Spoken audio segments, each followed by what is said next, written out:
In December 1989, the Soviet Union's own Congress of People's Deputies formally condemned its own government's 1979 decision to invade Afghanistan, calling it, in its own words, deserving of moral and political denunciation. 30 years later, in 2019, Russia's parliament tried to reverse that condemnation and reclassify the war as a justified intervention against terrorism. The vote never actually passed. In December 1979, Soviet forces invaded Afghanistan to prop up a communist government facing a growing armed uprising, beginning a war that would last over 9 years, until the last Soviet troops withdrew in February 1989. An estimated 1 million or more Afghan civilians died, and roughly 5 to 10 million more fled the country as refugees, the largest refugee population in the world at the time. On the Soviet side, official figures put military deaths near 15,000, and the war is widely credited by historians, including Soviet officials themselves at the time,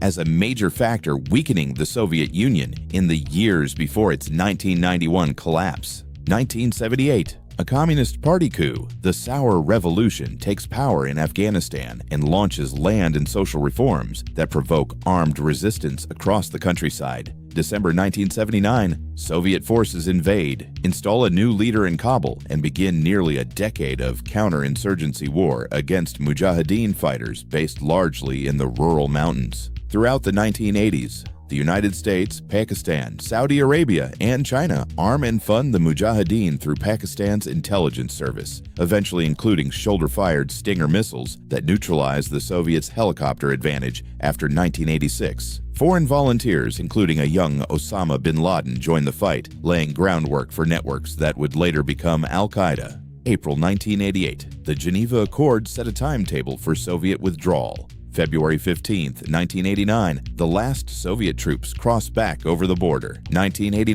to 1992, the Soviet-backed government in Kabul survives for 3 more years before falling to Mujahideen factions, who then turn on each other in a new civil war. December 1989, the USSR's own Congress condemns the original invasion. 2019, Russia's State Duma drafts, then indefinitely postpones a resolution reversing that condemnation. For the Mujahideen and the Afghanistan that emerged from this war, the conflict is remembered as a defense of the country's independence and its Islamic identity against an atheist superpower's invasion, a framing commemorated today in Afghanistan's national holidays and in the near-mythic status of commanders like Ahmad Shah Massoud, who fought Soviet forces to a standstill in the Panjshir Valley through 9 separate offensives. In this frame, the war's ultimate cost was borne almost entirely by Afghans, not by the foreign powers who armed both the Mujahideen and, later, some of the same networks that turned against those foreign sponsors. A war fought on Afghan soil, mostly by Afghan fighters, that nonetheless became a proxy battlefield for outside powers' own Cold War calculations.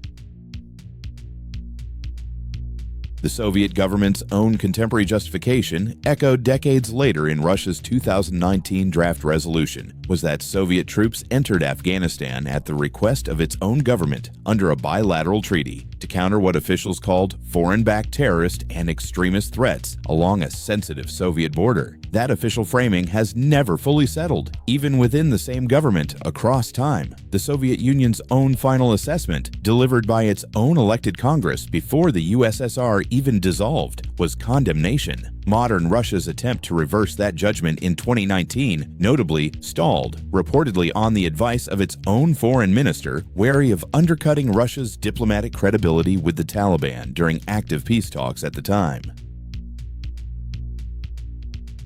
This is a case where the sharpest disagreement isn't between 2 countries. It's inside one of them. Across 30 years, the same government in 2 different eras reached opposite official verdicts on the same 9-year war, condemned in 1989, nearly rehabilitated in 2019. And notably, the attempt to rehabilitate it didn't fail because the facts changed. It stalled for the same reason this series keeps finding. Present-day diplomatic convenience, not historical accuracy, decided which verdict stayed official. Meanwhile, the war's afterlife extended well past 1989. The networks, weapons, and fighters this conflict trained and armed didn't retire when Soviet troops left. Several of the war's byproducts went on to shape conflicts across multiple later decades.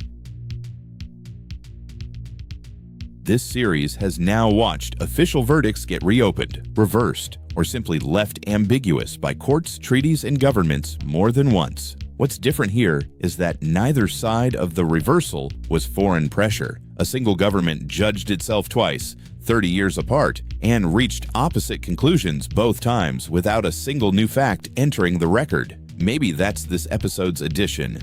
A government's official history isn't a fixed record waiting to be read. It's a live position that can move for reasons that have nothing to do with what actually happened, and everything to do with what's convenient to say about it right now. A war one government convicted itself of and later tried to acquit itself of. A refugee crisis in the millions, and a network of fighters whose story didn't end when the last Soviet convoy crossed the border. Next time, we go to a war between two of that same region's neighbors that started the same year Soviet troops arrived in Afghanistan and ran even longer, Iran and Iraq, and the 8-year war that both governments still describe as the one that defined them.